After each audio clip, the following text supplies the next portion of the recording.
Let me share a story that happened to me. I've been happily married for 40 years.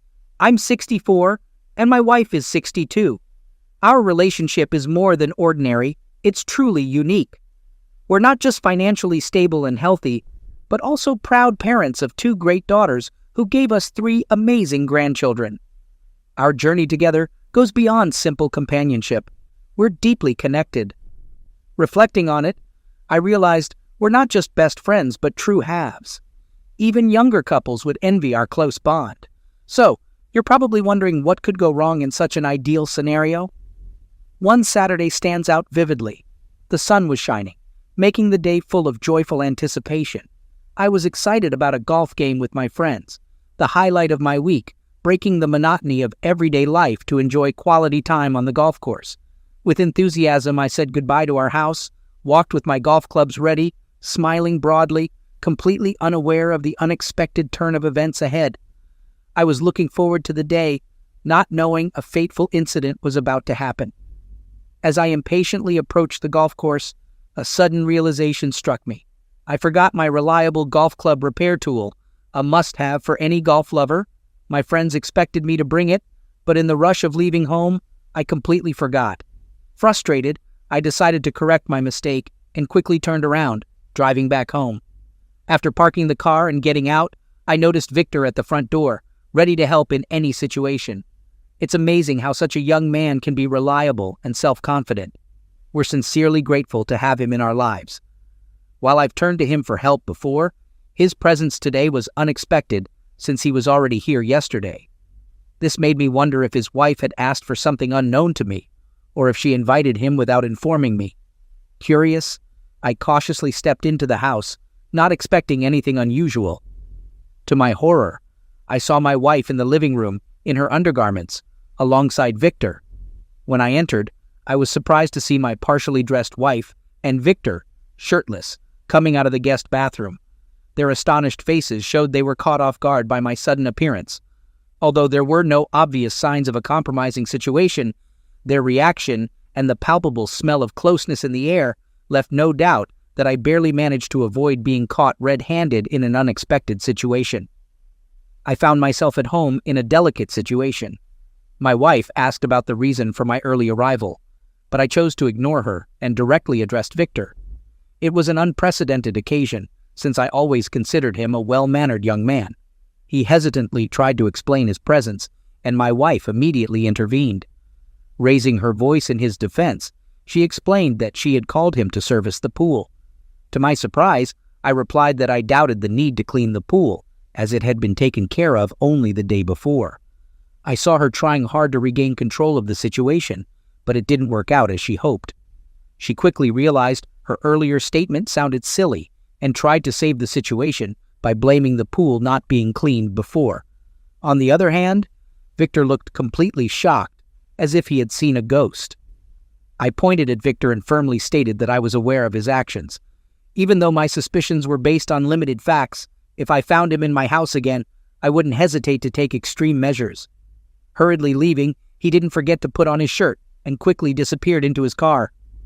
Despite my wife's pleas to stop accusing her, she insisted I was being unreasonable and had some kind of mental disorder. It's crucial to note that our marriage, as I mentioned earlier, has always been strong. I trusted her completely, and until this incident, I had no reason to doubt her. Decency. I could feel it in the air. There was a palpable awkwardness in their body language. My intuition told me I stumbled upon something, and her defensive reaction only confirmed my suspicions. It reached a point where she threatened to involve our children and grandson, trying to shift the blame on herself. Curiosity made me find out why she chose such an outfit, because she usually prefers more modest outfits for sunbathing.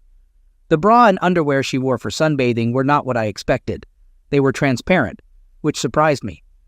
When she explained she was going to sunbathe and swim, it was hard for me to believe it, considering the cool weather. In all these years, I have never seen her swim in such conditions.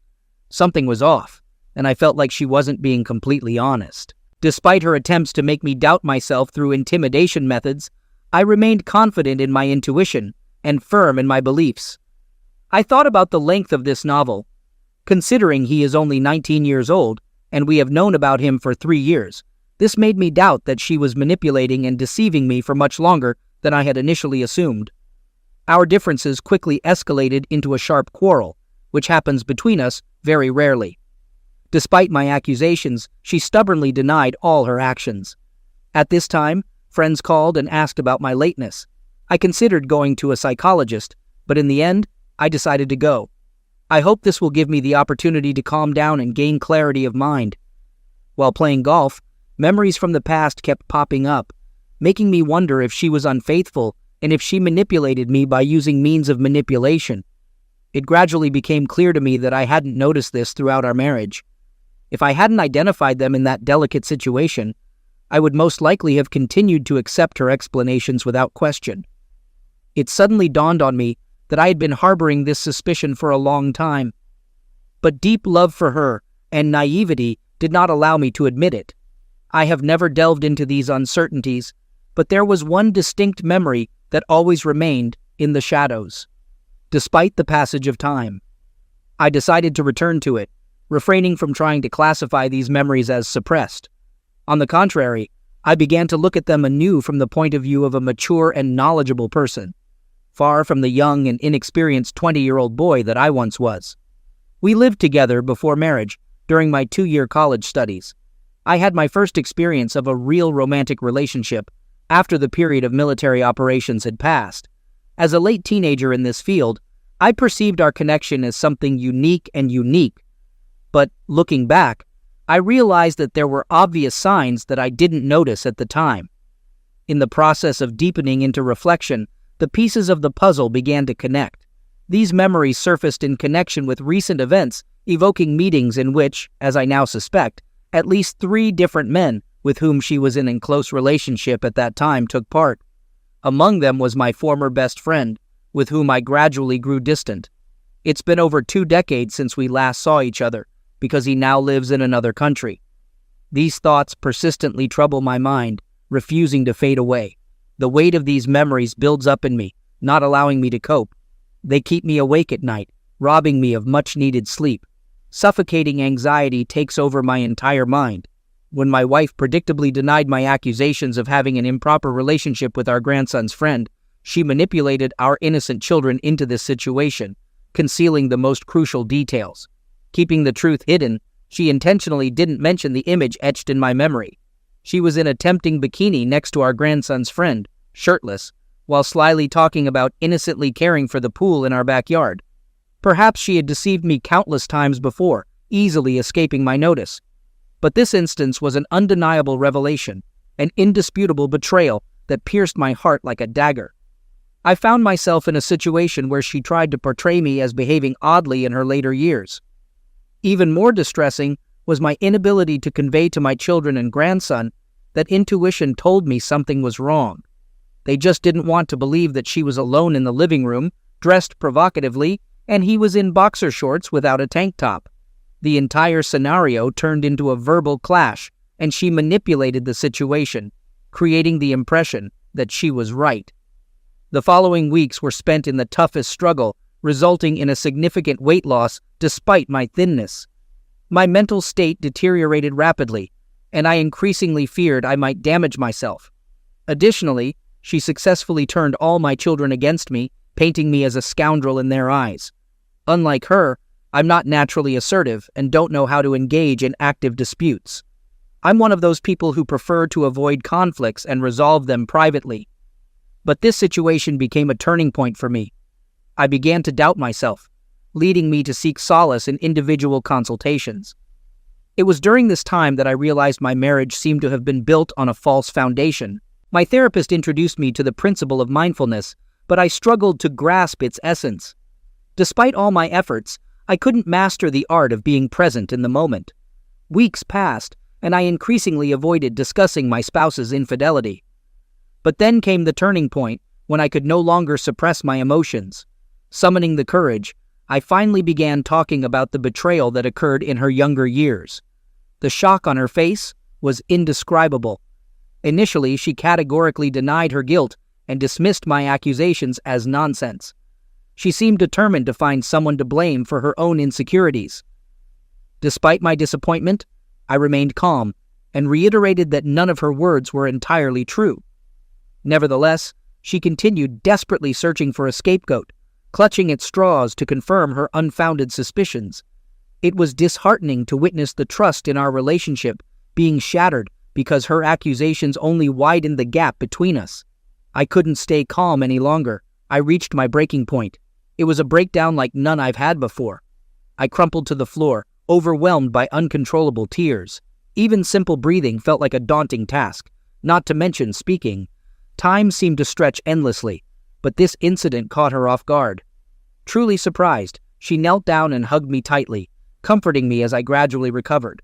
She denied any wrongdoing and assured me of her willingness to address our issues. She mentioned not understanding my state of mind and feared I might leave her for unjustifiable reasons. Yet, I still lacked concrete evidence because she didn't admit to anything. Gradually, we delved into the unfolding events, discovering the discrepancies in our memories, especially regarding crucial moments like time and events. The fact that our recollections differed surprised me, given the over a decade we had spent living together. Although my memories felt remarkably fresh, as if only from last week, she mainly remained silent, listening attentively. It seemed she was taken aback by the volume of my memories, realizing that I wasn't as distrustful as she might have assumed. A part of me suspected that she was attempting to gauge my knowledge to assess the potential impact of her own confession. The closest she came to confessing was when she suggested a meeting with my psychologist if I found it helpful. While recounting her wrongdoings, she cautiously admitted that disclosing everything might alter my perception of her. This brought to mind Jack Nicholson's witty line from A Few Good Men: "You want the truth, but you can't handle it." I found myself consumed by curiosity, pondering whether the truth could surpass the torment my imagination had conjured, thereby intensifying my current suffering. Moreover, I started contemplating how she involved my children in this intricate web. I strongly believed she harbored a deep sense of shame. After 4 decades together, I felt I knew her inside out. To prove to our children I wasn't crazy and she was mistaken, I decided to secretly record our conversations. I was determined to gather evidence of her infidelity. One morning, I had the idea to reach out to my former best friend, suspected of cheating on his wife, whom we haven't seen in over 2 decades. In a desperate attempt to get him to confess to cheating with my wife, I decided to secretly record our conversation. Until that moment, the thought of such a call hadn't occurred to me. After obtaining his number from a mutual friend, I dialed it. With a pounding heart and trembling hands, I connected with a voice that seemed both familiar and sleepy because of the late hour in his part of the world. I said his name, mustering the courage to tell him the purpose of my call. Trying my best to keep an even voice, I grappled with the weight of the passing years, mentioning how it had been a while.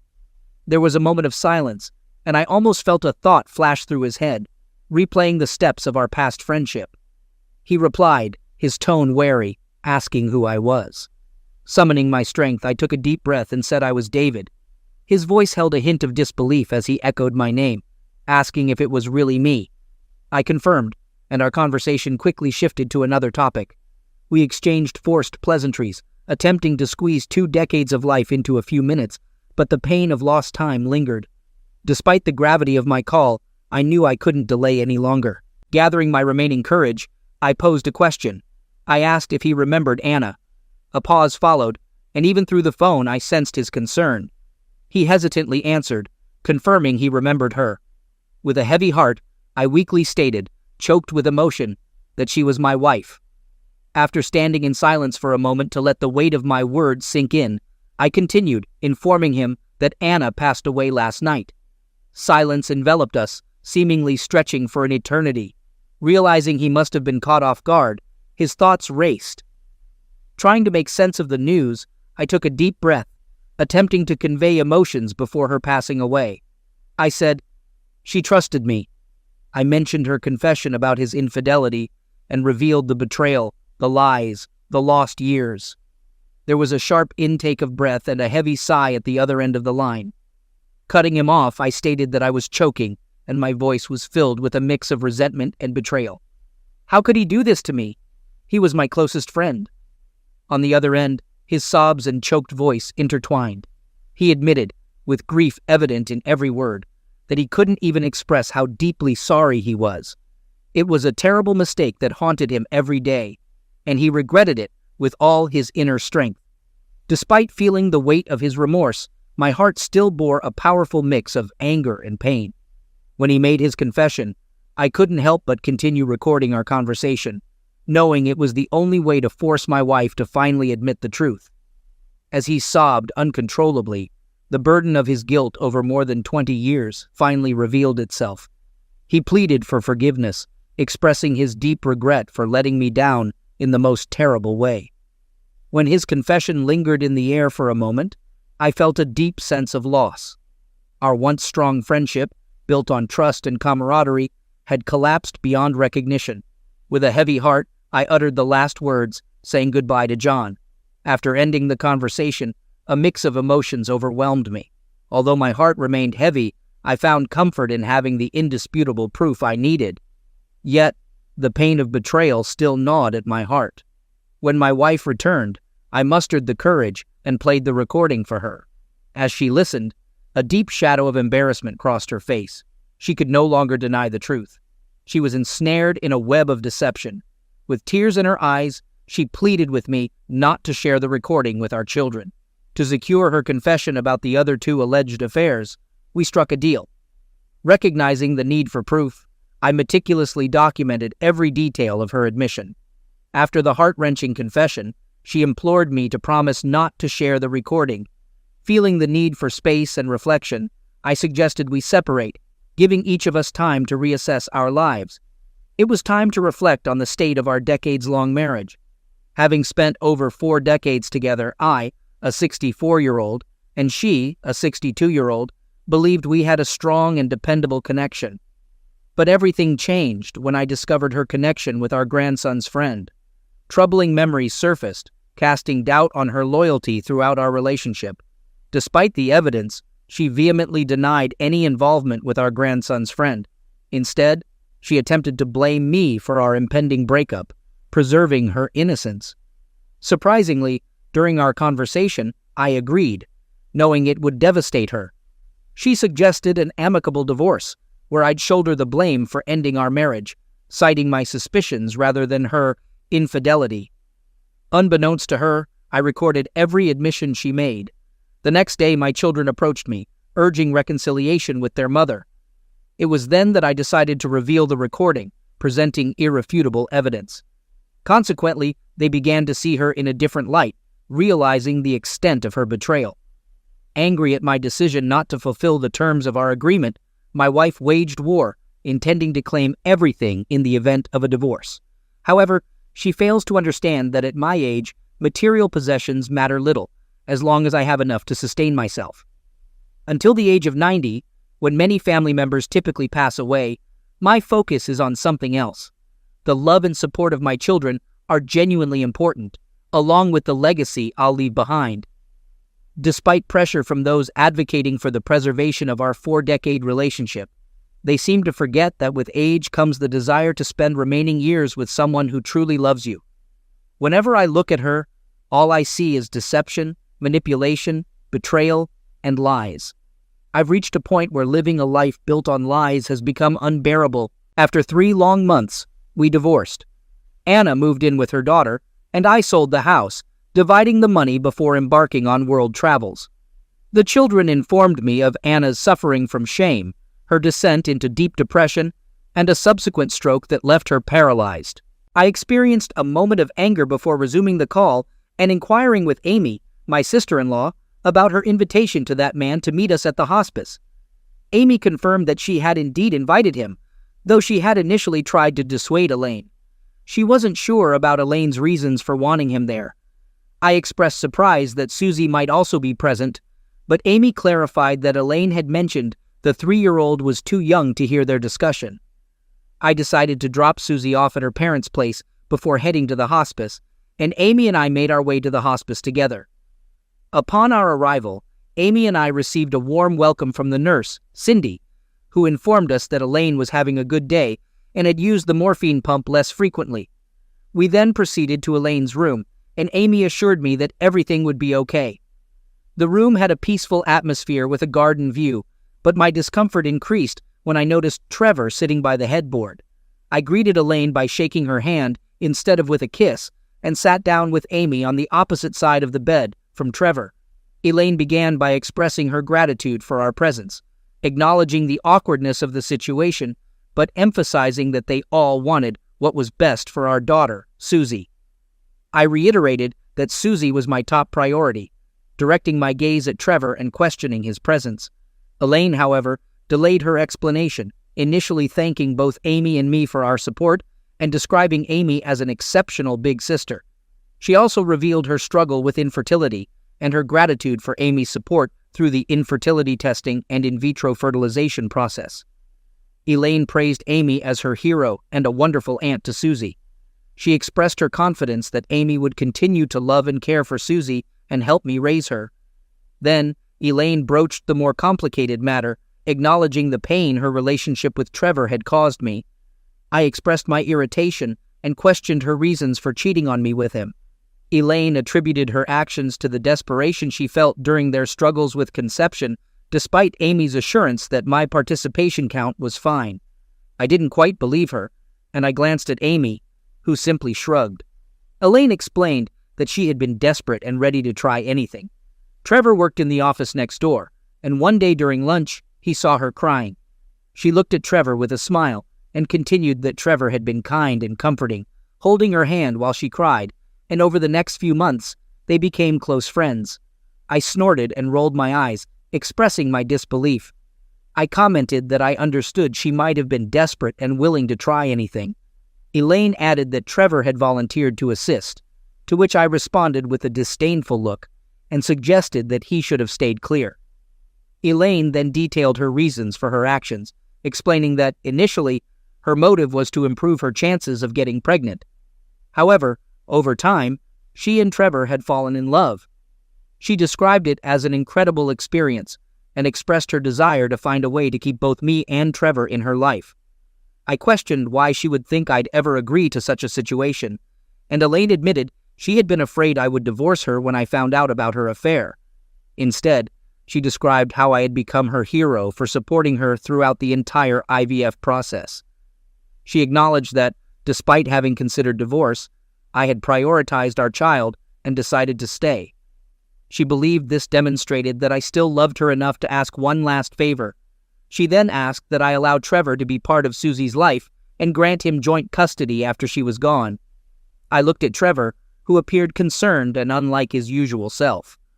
I was taken aback by Elaine's request and exchanged surprised glances with Amy. Finally, I firmly refused, stating there was no way I would agree to giving Trevor joint custody. Elaine, after looking at me in amazement and shedding some tears, composed herself and conceded that she had hoped for a more understanding response, but had no choice, so she insisted I had to give Trevor joint custody. Elaine revealed that Susie was not my biological child. In response to my questioning, she explained that she had wanted a child with each of us, and she had convinced Amy to use Trevor's analysis for IVF. She had planned to use my analysis for a second IVF in the future. However, due to her cancer diagnosis, that plan was no longer possible. Turning to Amy, I raised my eyebrows, and she confirmed that she had used Trevor's IVF sample at Elaine's request. She expressed confidence that a DNA test would confirm her parental rights to Susie. Trevor was smirking, but Amy quickly clarified that a DNA test wouldn't help him at all. She explained that Elaine had tried to persuade her to use Trevor's IVF sample, but she had refused and discarded it as medical waste. My genetic material was the only one used in our IVF. Elaine became upset and yelled at Amy, asking why she had done this. Amy defended her decision, emphasizing that what Elaine had asked her to do was not only selfish, but morally wrong. She revealed that Elaine's comment about being a genetic dead end was untrue. Elaine realized her mistake and asked for forgiveness. Amy explained that the eggs that combined with my analysis were hers, making her Susie's biological mother. She also mentioned that after Elaine was gone, we would get married, and she would legally adopt her own daughter. I responded firmly to Elaine, making it clear that I had no intention of willingly sharing her or my daughter with Trevor. I questioned Elaine about why she hadn't pursued a divorce and had gone through IVF with me. I expressed my anger, telling her that when Amy revealed her request to switch my materials with Trevor's, I had been close to kicking her out of the house. I also mentioned that Amy and I had fantasized about taking revenge on both Elaine and Trevor, but had ultimately decided on a more suitable response to their betrayal. We had considered the possibility of using Elaine as a surrogate mother, but various factors, including cancer, had made that plan unfeasible. Elaine asked about her eggs, and Amy informed her that they were stored in the clinic's freezer, anonymously labeled. Amy explained that they might be used by one of her patients in need of an egg donor in the future, but Trevor wouldn't have any involvement with the baby. Despite the circumstances, Amy and I expressed our love for Elaine and offered her a chance to make amends before her passing. We emphasized the importance of making her remaining days special for Susie, who would face a challenging time after her mother's pass away. We mentioned the story we would tell Susie about her birth, giving Elaine a choice between being portrayed as the deceitful woman who betrayed me or as the brave sister who helped us fulfill our dream of having a child.